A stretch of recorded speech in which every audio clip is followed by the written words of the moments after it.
آج ہم ایک بہت ہی دلچسپ تجزیے پر بات کرنے والے ہیں جو پاکستانی صحافی عمران ریاض خان کے ایک وی لاگ سے لیا گیا ہے۔ اس میں دو بڑی باتوں کو جوڑا گیا ہے، ایک طرف پاکستان کے اندرونی حالات اور دوسری طرف ایک ایسے نئے عالمی نظام کی تجویز جو شاید دنیا کو ہمیشہ کے لیے بدل کر رکھ دے۔ تو بات شروع ہوتی ہے ایک ایسے پاکستان کی تصویر سے جو صاف صاف دو حصوں میں بٹا ہوا نظر آتا ہے۔ ایک طرف اشرافیہ کی دنیا ہے اور دوسری طرف عام آدمی کی، اور ان دونوں کے بیچ میں ایک بہت بڑی خلیج ہے۔ ذرا اس فرق کو دیکھیں، ایک طرف عام لوگ ہیں جو پلازوں میں لگنے والی آگ میں پھنس کر جان دے رہے ہیں، اور دوسری طرف ہماری اشرافیہ ہے جس کی سب سے بڑی پریشانی یہ ہے کہ سوشل میڈیا پر ان کے بارے میں کیا کہا جا رہا ہے۔ یہ بالکل دو الگ الگ حقیقتیں ہیں۔ اب دیکھیں، اس معاشرتی تقسیم کو کچھ مثالوں سے اور واضح کیا گیا ہے۔ ریاست کے پاس مظاہرین پر چلانے کے لیے تو واٹر کینن ہے، لیکن کراچی کی آگ بجھانے کے لیے پانی نہیں۔ تنقید سے بچنے کے لیے انٹرنیٹ پر اربوں روپے لگا دیے جاتے ہیں، لیکن لوگوں کی جان بچانے والے فائر بریگیڈز پر نہیں۔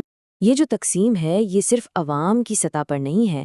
تجزیے کے مطابق یہ تقسیم اب اقتدار کے سب سے اونچے لیول تک پہنچ گئی ہے، جہاں ایک ذاتی قسم کی لڑائی نے پورے ملک کو ایک جگہ روک دیا ہے۔ اور اس سارے سیاسی بحران کے مرکز میں وی لاگ کے مطابق دو شخصیات کی آپسی کشمکش ہے، جیل میں بند سابق وزیر اعظم عمران خان اور دوسری طرف آرمی چیف عاصم منیر۔ عمران خان کا موقف، جیسا کہ بتایا گیا ہے، وہ بالکل صاف اور دو ٹوک ہے کہ وہ اسٹیبلشمنٹ کی بات ماننے پر موت کو ترجیح دیں گے۔ یہ ایک مکمل ڈیڈ لاک والی صورتحال ہے۔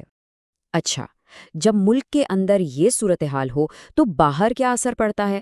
جب پاکستان کی لیڈرشپ آپس میں الجھی ہے تو عالمی سطح پر اس کی پوزیشن کمزور ہو رہی ہے۔ متحدہ عرب امارات کی مثال دی گئی ہے، جہاں ان کے حکمراں بھارتی وزیر اعظم سے ملنے ان کے گھر جاتے ہیں، وہیں پاکستانیوں کے لیے ویزے بند ہو رہے ہیں۔ اور یہ صرف پروٹوکول یا ویزے کی بات نہیں ہے، اصل فرق تو معاشی اور اسٹریٹجک معاہدوں میں نظر آتا ہے۔ بھارت اربوں ڈالرز کی ڈیلز کر رہا ہے، جو دکھاتا ہے کہ دونوں ملکوں کی سمتیں کتنی مختلف ہیں۔ اب یہاں سے کہانی ایک بہت بڑا موڑ لیتی ہے۔ یہ تجزیہ کہتا ہے کہ پاکستان میں یہ سب ایک ایسے وقت میں ہو رہا ہے جب عالمی سیاست میں ایک زلزلہ آنے کی تیاری ہو رہی ہے، اور اس تبدیلی کا مرکز ڈونلڈ ٹرمپ ہو سکتے ہیں۔ اچھا، اس نئی تجویز کو سمجھنے سے پہلے یہ سمجھنا ضروری ہے کہ ورلڈ آرڈر یا عالمی نظام ہوتا کیا ہے۔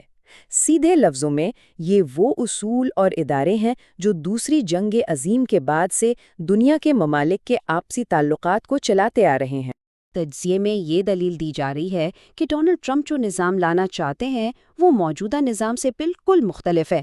جہاں آج بین الاقوامی قانون اور اقوام متحدہ ہیں، وہاں کل صرف لین دین پر مبنی اتحاد ہوں گے، اور جہاں آج 5 ملکوں کے پاس ویٹو پاور ہے، وہاں کل صرف ایک شخص یعنی ٹرمپ کے پاس مکمل ویٹو ہوگا۔ تو سوال یہ ہے کہ اس تبدیلی کے پیچھے سوچ کیا ہے؟ تجزیہ بتاتا ہے کہ امریکہ سمجھتا ہے کہ نیٹو جیسے اتحاد میں 90% بوجھ وہی اٹھاتا ہے، اس لیے اب وہ ایسے پارٹنرز کی تلاش میں ہے جو کم خرچ میں اور بغیر کسی شرط کے فوجی دے سکیں۔ تو ٹھیک ہے، یہ اتحاد بنے گا کیسے، اس کی شکل کیا ہوگی؟ آئیے اس کی تفصیلات دیکھتے ہیں جیسا کہ تجزیے میں بتایا گیا ہے۔ اس نئے کلب میں شامل ہونے کی انٹری فیس $1 ارب۔ ہر ملک کو مستقل رکنیت کے لیے یہ قیمت ادا کرنی ہوگی۔ اب ذرا دیکھیں کہ یہ نظام چلے گا کیسے، اور تجزیے کے مطابق یہ کسی بادشاہت سے کم نہیں۔ ٹرمپ اس کے تاحیات صدر ہوں گے۔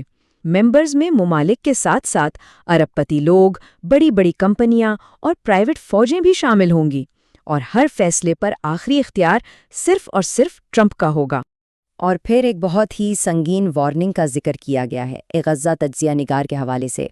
اس کا کہنا ہے کہ غزہ ایک لیبارٹری بن چکا ہے جہاں لوگوں کو کنٹرول کرنے کی ٹیکنالوجیز آزمائی جا رہی ہیں، اور جو آج وہاں ہو رہا ہے وہ کل پوری دنیا میں ہو سکتا ہے۔ اب وی لاگ اس پوری عالمی تھیوری کو واپس پاکستان کے حالات سے جوڑتا ہے، اور یہ بتاتا ہے کہ یہ نیا نظام پاکستان جیسے ملکوں کے لیے کتنا بڑا چیلنج بن سکتا ہے۔ تو فرض کریں پاکستان کو اس اتحاد میں شامل ہونے کی دعوت ملتی ہے اور فوج بھیجنے کا کہا جاتا ہے، تو یہ فیصلہ کون کرے گا؟ تجزیے کے مطابق یہ اختیار صرف آرمی چیف کے پاس ہوگا۔ تو پھر سوال یہ ہے کہ انہیں روکے گا کون؟ وی لاگ میں ایک ایک کر کے تمام اداروں کا جائزہ لیا گیا ہے۔ عدالتیں کہا گیا کہ وہ کنٹرولڈ ہیں، پارلیمنٹ وہ بھی بے اختیار ہے، اپوزیشن وہ تو جیسے ہے ہی نہیں، اور فوج کے اندر سے کسی اختلاف کی کوئی امید نہیں ہے۔ تو پھر آخر میں بچا کون؟ تجزیے کا نچوڑ یہ ہے کہ جب سارے ادارے جواب دے جائیں تو ایسے بڑے فیصلوں پر اثر انداز ہونے کی آخری اور واحد طاقت صرف عوام کے پاس رہ جاتی ہے۔ یہ ساری بحث ہمیں ایک بہت بڑے سوال پر لا کر چھوڑ دیتی ہے، کیا ہم ایک ایسی دنیا کی طرف بڑھ رہے ہیں جہاں ملکوں کے تعلقات اصولوں اور اقدار پر نہیں بلکہ صرف طاقت اور پیسے کے لین دین پر مبنی ہوں گے؟ اور ایسی دنیا میں پاکستان جیسی قوموں کا کیا بنے گا؟